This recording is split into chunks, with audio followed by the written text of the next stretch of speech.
Halo semuanya, hampir semua dari kita pasti pernah mengalami rasanya gaji cepat banget habis. Padahal kayaknya nggak beli apa-apa yang mahal gitu ya. Tapi kalau kalian ngerasain ini hampir setiap bulan, itu bisa jadi kalian lagi kena jebakan kurang ilmu keuangan. Serius deh, banyak dari kita yang boros itu bukan karena penghasilan kurang, tapi karena kita tuh nggak tahu aja cara mengatur keuangan dengan benar. Nah, tapi masalahnya, ngurus duit itu nggak diajarin di sekolah. Jadi ya wajar aja kalau banyak yang masih struggle.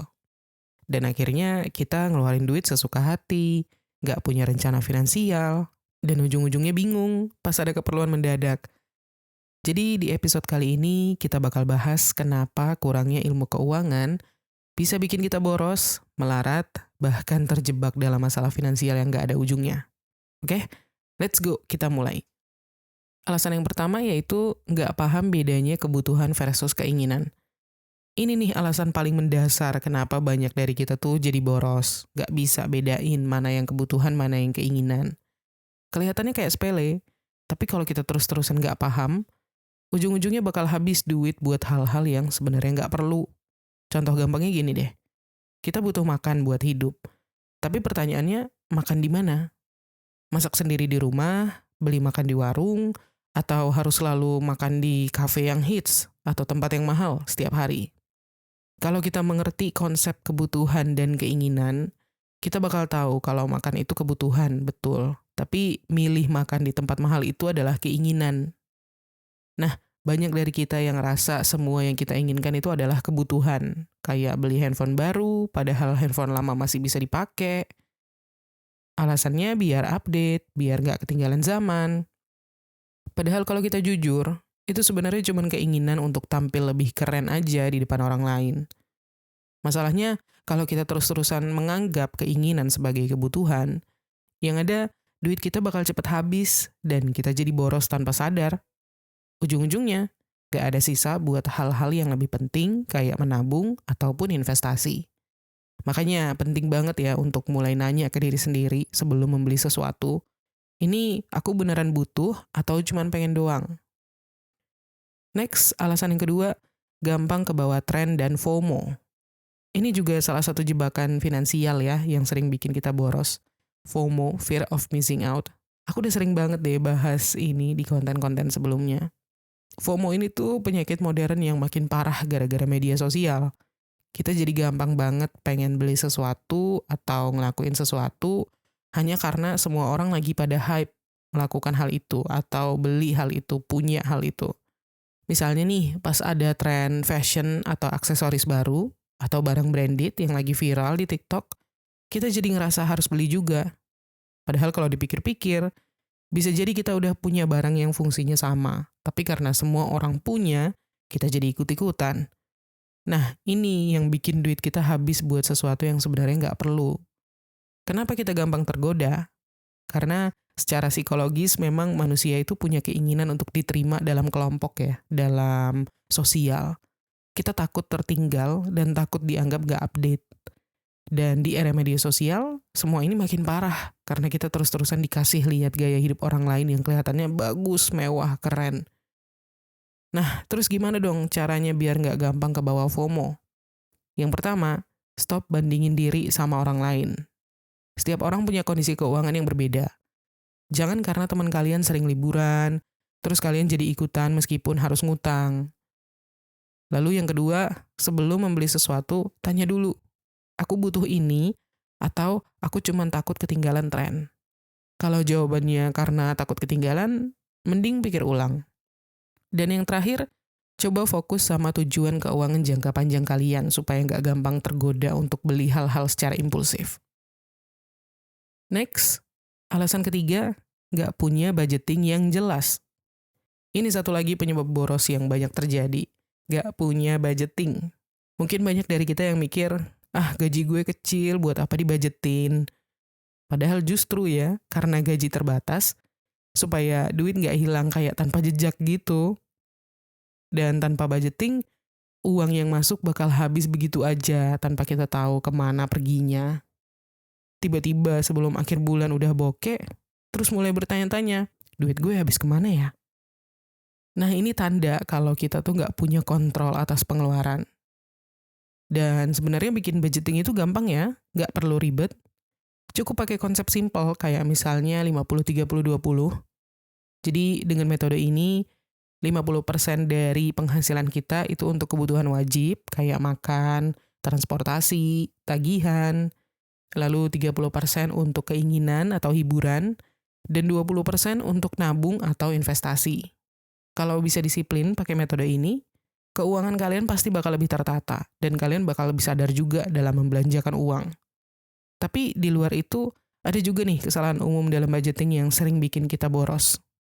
Salah satunya adalah overestimasi kebutuhan. Kadang kita bikin anggaran terlalu besar untuk kebutuhan yang sebenarnya bisa ditekan. Contoh, ngasih budget makan bulanan terlalu gede karena kebiasaan beli makan di luar gitu ya. Terus ada juga yang mungkin udah bikin budget tapi masih kurang disiplin. Udah tahu cuman boleh jajan sekian ratus ribu per minggu, tapi tetap aja kebobolan karena nggak bisa nahan diri. Makanya, budgeting itu bukan cuma soal bikin angka di kertas, tapi juga soal kebiasaan disiplin dan kontrol diri. Next, alasan yang keempat, gaji nambah, gaya hidup juga makin naik. Pernah nggak kalian ngerasa setiap kali penghasilan naik, kok duit kalian tuh tetap aja cepat habis? Nah, ini namanya lifestyle inflation, atau gaya hidup yang ikutan naik seiring bertambahnya penghasilan. Ini yang sering bikin orang boros tanpa sadar. Jadi bukannya keuangan makin sehat, justru makin seret karena pengeluaran juga ikutan naik drastis. Misalnya dulu waktu gaji masih pas-pasan, kita nyaman-nyaman aja naik motor atau makan di warteg. Tapi pas gaji udah naik, mulai deh kepikiran buat upgrade ke mobil, makan di resto yang mahal, dan mulai langganan segala macam layanan premium, atau sering naik transportasi online daripada naik transportasi umum. Padahal kalau kita pikir-pikir lagi, apakah kita benar-benar butuh semua itu, upgrade itu? Atau cuman karena ngerasa pantas menikmati gaya hidup yang lebih tinggi karena penghasilan udah lebih besar? Mindset gaji naik, gaya hidup naik ini sebenarnya jebakan banget ya. Kita jadi sibuk memenuhi standar hidup yang makin tinggi, padahal kebutuhan dasar kita tuh nggak banyak berubah. Kalau ini terus dibiarkan, pasti bakal susah untuk nabung atau investasi. Makanya penting banget buat kita untuk tetap grounded dan nggak gampang kebawa arus. Gimana caranya biar bisa tetap menikmati hidup tanpa boros? Oke, kuncinya ada di keseimbangan.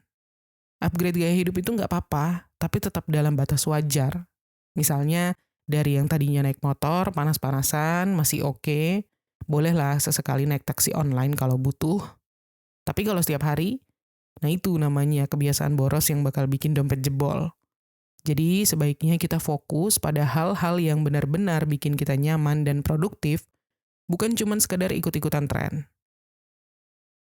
Next, alasan yang kelima, nggak ngerti konsep menabung dan investasi. Banyak orang yang boros tuh karena ngerasa nggak paham bedanya menabung dan investasi. Yang mana akhirnya setiap kali dapat uang lebih, langsung dipakai buat hal-hal yang sifatnya konsumtif. Karena mikirnya, toh duit bisa dicari lagi. Nah, menabung itu penting memang, tapi hanya menyimpan uang di rekening doang tuh nggak cukup untuk masa depan. Kenapa? Karena nilai uang kita bisa berkurang gara-gara yang namanya inflasi. Uang yang tadinya hari ini cukup buat beli sekilo beras misalnya, bisa jadi tahun depan atau 2 tahun kemudian dari sekarang, cuman bisa dapat setengahnya. Makanya, kita perlu yang namanya investasi, supaya uang kita berkembang dan gak tergerus sama inflasi. Tapi masalahnya adalah masih banyak nih yang takut untuk investasi karena kurang paham. Banyak dari kita yang menganggap investasi itu ribet, penuh risiko, dan butuh modal besar. Padahal sekarang udah banyak loh pilihan investasi yang bisa dimulai dengan modal kecil dan juga gampang diakses kayak reksadana, saham, atau obligasi. Yang penting tuh kita belajar dulu sebelum masuk, biar nggak asal-asalan dan malah rugi, ya. Kalau kita nggak ngerti konsep investasi sama sekali, akhirnya uang kita bakal lebih sering dipakai buat hal-hal yang nggak penting buat masa depan. Kayak beli barang secara impulsif, atau kebanyakan nongkrong. Makanya penting banget untuk mulai cari tahu soal cara kerja investasi yang sesuai sama kebutuhan dan tujuan finansial kita masing-masing. Intinya, kalau kita cuma nabung aja tanpa investasi, kita bakal ketinggalan jauh sama orang yang udah paham cara mengelola uang mereka dengan lebih bijak. Jadi, jangan takut ya guys untuk belajar dan mulai investasi sedikit demi sedikit supaya keuangan kalian lebih terencana di masa depan. Next, alasan yang keenam, sering tergoda promo dan cicilan pay later. Siapa sih yang nggak suka promo? Kayaknya setiap kali lihat diskon besar-besaran, tangan tuh gatel pengen check out gitu ya. Apalagi sekarang udah ada yang namanya pay later, yang bikin belanja jadi terasa lebih ringan karena bisa dicicil. Tapi disinilah jebakan borosnya. Karena kurang ilmu keuangan, banyak dari kita yang jadi nggak sadar kalau promo dan cicilan itu bisa bikin pengeluaran kita jadi makin bengkak. Brand-brand tuh pinter banget bikin kita belanja terus dengan berbagai trik psikologis. Mereka tahu kalau kita gampang tergoda kalau ada tulisan flash sale, buy one get one, atau cashback 50%.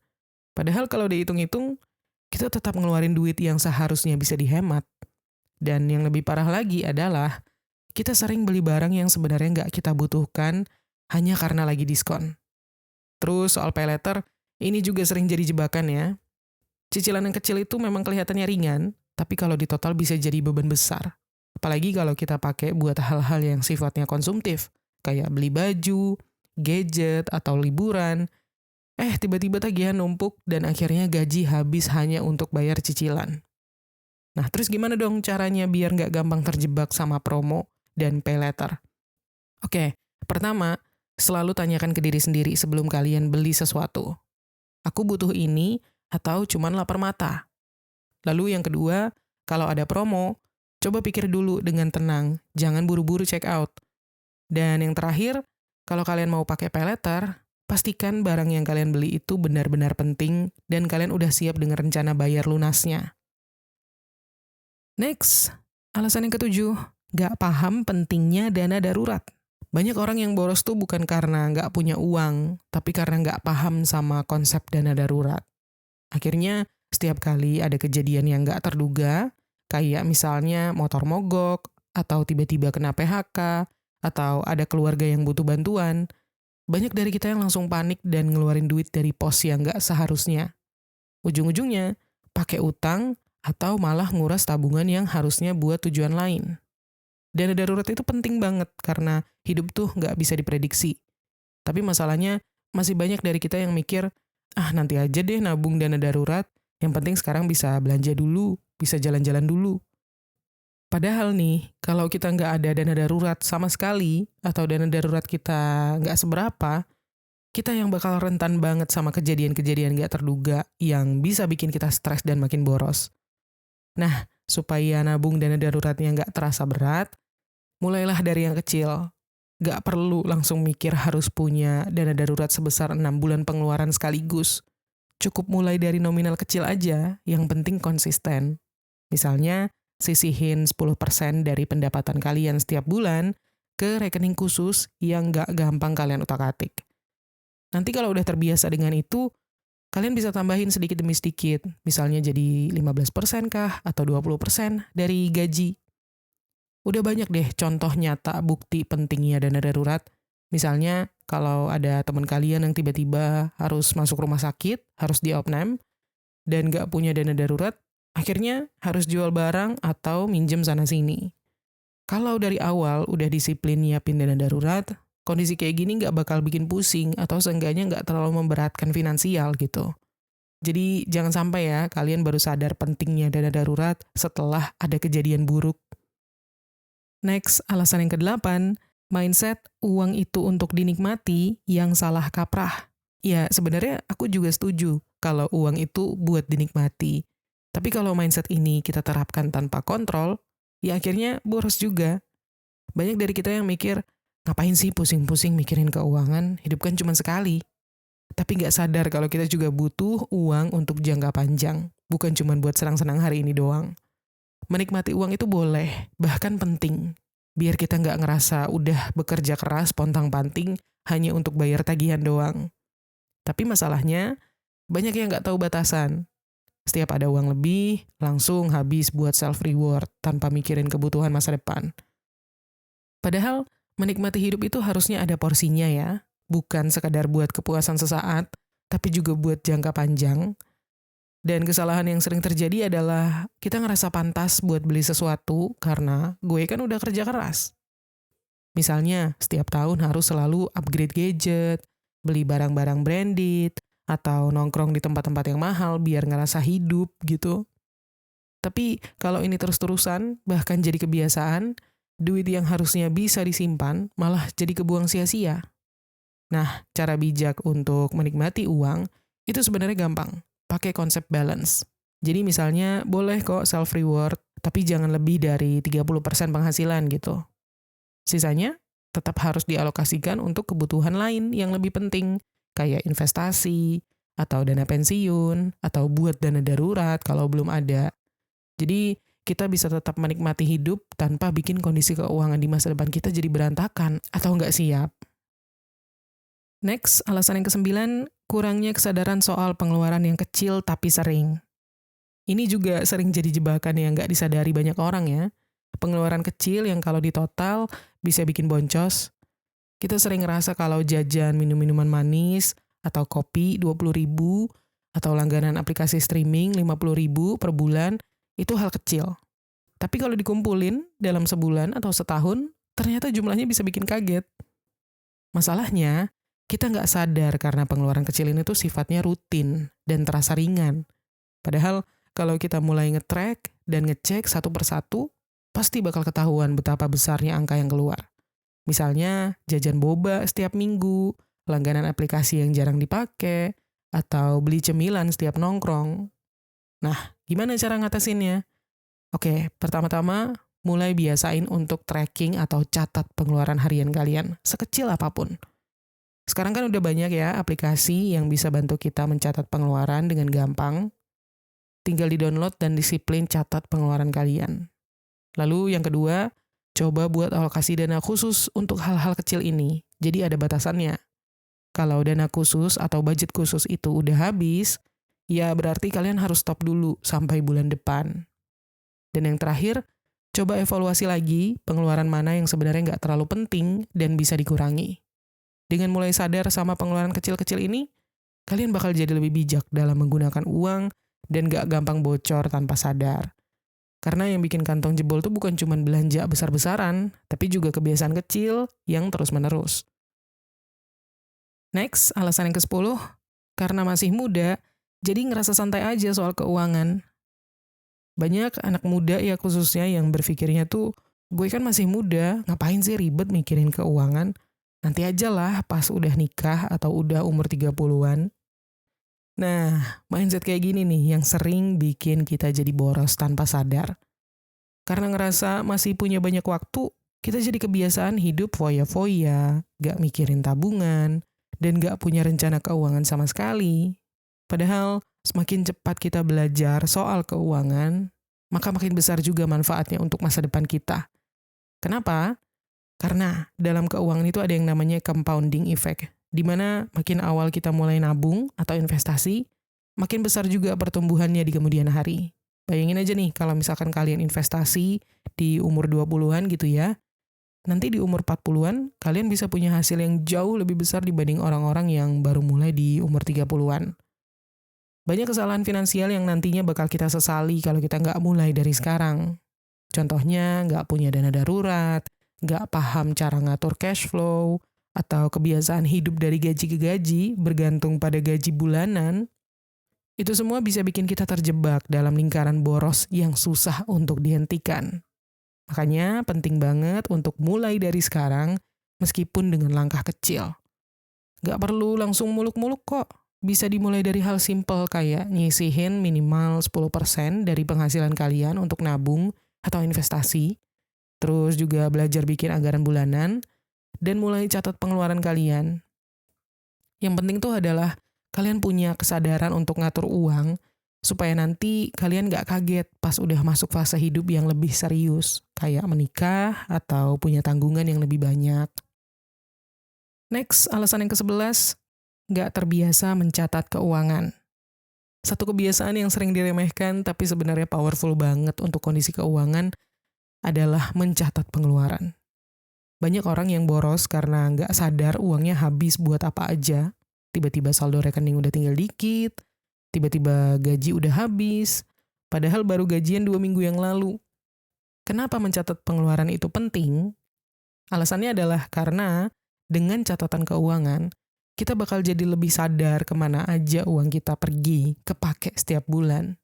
Kita bisa tahu apakah pengeluaran kita lebih banyak buat hal-hal penting, atau malah lebih sering bocor ke hal-hal kecil yang nggak terasa, kayak jajan kopi, atau langganan aplikasi yang jarang terpakai. Dan mencatat keuangan itu nggak harus ribet ya. Sekali lagi, udah banyak kan aplikasi keuangan yang bisa langsung merekam transaksi kita secara otomatis, kayak Money Lover, Spendi, atau aplikasi bank digital yang punya fitur budgeting. Kalau kalian lebih suka cara manual, bisa pakai catatan di handphone, atau buku kecil deh buat nyatet pengeluaran harian. Dengan kebiasaan simpel ini, kalian bakal bisa lebih mudah membuat keputusan soal keuangan. Kalian jadi tahu kapan harus lebih hemat, kapan bisa lebih fleksibel, dan yang lebih penting, bisa mulai membangun kebiasaan finansial yang lebih sehat ke depannya. Jadi jangan males untuk mulai mencatat pengeluaran dari sekarang, karena ini langkah kecil yang bisa bikin perubahan besar buat kondisi keuangan kalian. Next, alasan yang ke-12, kebiasaan menunda-nunda belajar keuangan. Nah ini nih, banyak orang yang boros karena terus menunda-nunda untuk belajar soal keuangan, mikirnya kayak, nanti aja deh, masih sempat kok, masih ada waktu kok, gitu. Padahal semakin ditunda, semakin banyak loh keputusan finansial yang diambil tanpa dasar yang benar. Akhirnya apa? Gaji habis nggak jelas, utang makin numpuk, dan peluang investasi yang bisa bikin kondisi keuangan lebih stabil jadi terlewat begitu aja. Efek domino dari kebiasaan menunda ini tuh nyata banget. Misalnya, karena nggak paham soal budgeting, kalian jadi gampang banget kebablasan belanja. Terus juga karena nggak paham soal investasi, kalian jadi takut untuk mulai, padahal uang yang cuma ditabung itu nilainya bisa turun karena inflasi. Ujung-ujungnya, hidup kalian jadi penuh penyesalan karena uang yang harusnya bisa dipakai lebih bijak, malah terbuang sia-sia. Nah, belajar keuangan itu sebenarnya nggak harus ribet. Sekarang udah banyak banget sumber yang simpel dan mudah dipahami, mulai dari video di YouTube, podcast finansial, sampai akun-akun di medsos yang bahas keuangan dengan bahasa yang santai.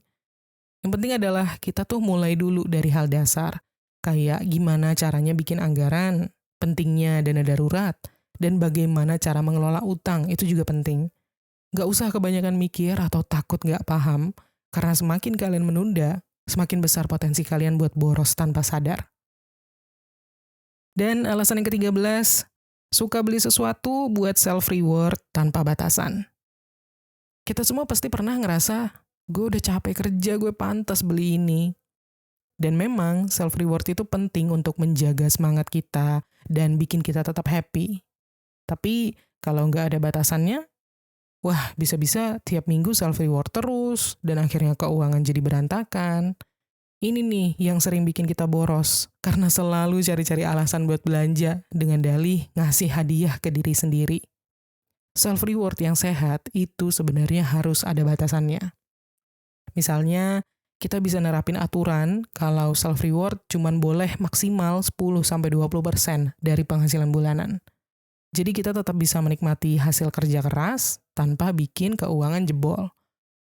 Selain itu, bisa juga ya cari alternatif self-reward yang lebih hemat, kayak nongkrong sama teman di rumah daripada di kafe atau di tempat-tempat yang mahal, atau menikmati me time dengan hal-hal yang nggak harus selalu ngeluarin duit banyak, kayak nonton film di rumah atau explore hobi yang gratis.